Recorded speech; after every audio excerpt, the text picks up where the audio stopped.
Kapag paandar ng usapan, hindi magpapahuli ang mga Pilipino. Saan mang sulok ng bansa tayo lumingon, may kanya-kanyang tayong paraan para ibida ang Pasko at mapasaya ang iba pang biyero.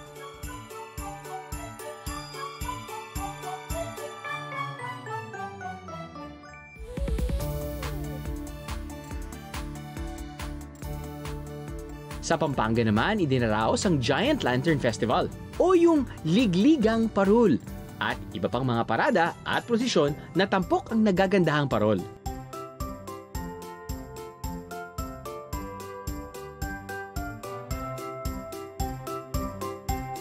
Pero alam nyo ba na ang ilan sa mga parada nagsimula pa noong early 1800s? Sa siyudad ng Angeles, taon-taon nga raw mula pa noong 1830 ay sinasagawa na ang isang bukod-tanging parada ng mga parol, ang Lubenas. Ang Lubenas from two Spanish for upward, ang ibig sabihin, luz, liwanag. Okay. Ang novena naman is 9. So, nung kinumpay na nito, Lubenas, 9 days lighted Christmas, no?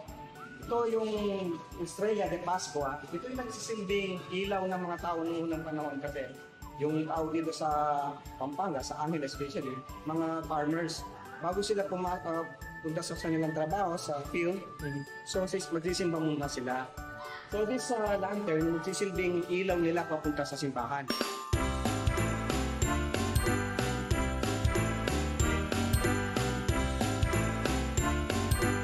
Dahil sa galing ng mga Kapampangan sa paggawa ng mga natatanging parol, paganda ng paganda at palaki ng palaki ang kanilang mga ibinibida. Hanggang sa nagkaroon na rin ng Giant Lantern Festival dito nga sa San Fernando na sinimulan pa noong early 1900s.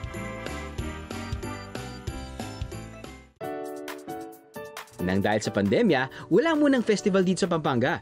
Pero hindi pa rin nagpahuli ang Pampanga sa mga pailaw. O, hindi ba damang-dama na ang Christmas spirit sa tuwing nakakita tayo ng mga yan?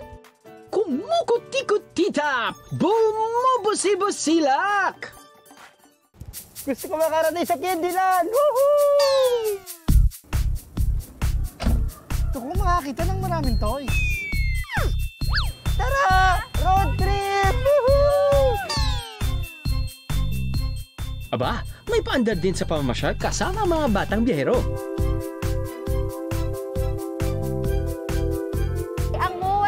Lights po ang kauna-unahang Christmas drive-thru here in the Philippines. May it be kotse, van, motor, bike. Pwedeng-pwede po dito sa MOA Night of Lights.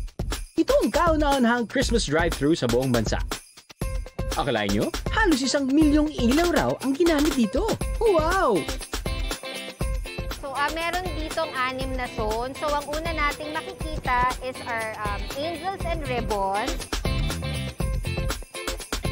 And susunod naman po ang ating Candyland. So makakakita tayo ng mga gingerbread man and candy cane. Multicolored lights naman ang sasalubong sa inyo sa pangalawang tunnel na papasok sa Toy Factory ni Santa. Mga higanting Christmas decor at sangkatutak na regalo ang narito. Sana all meron! At ang huling tunnel, puno ng snowflakes, penguins at snowmen. Winter feels lang, biyaheros! And then the last zone will be our Santa's Christmas Village. Dito, sasalubungin kayo ng napakaraming Christmas tree. Bago umuwi, dumaan muna kay Santa Claus at mag-hello sa kanyang mga kaibigan. Pero paano na ang picture-picture? And pwede naman kayong mag-slow down. Pwede kayong mag-stop para ma-appreciate nyo yung iba't ibang zones natin. And we have then our marshals to assist you para yun, to take pictures naman from the outside of your car. So yun lang po, magsistay lang po tayo talaga sa loob ng cars natin. Walang sasakyan? Walang problema dahil maaring umikot sakay ng kanilang tram. So for a single receipt, worth 2,000 pesos, you can register sa mga booths na nasa mall para makakuha po tayo ng slot. Ang Christmas Village nito ay maaring pasyalan gabi-gabi hanggang January 1 mula 5:30 ng hapon hanggang 10 ng gabi. Pero sa December 24 at 31, bukas lang ito hanggang 7 p.m. Ano, road trip na tayo? Padayaw Davao, maayong Pasko ug manigong bagong tuig kaninyong tanan. Welcome to Salome's Christmas House. Pero sa Kabantian, Davao City, buong taon, Pasko. Ang Christmas house na to started in 2008. Diba, Christmas is the happiest time of the year.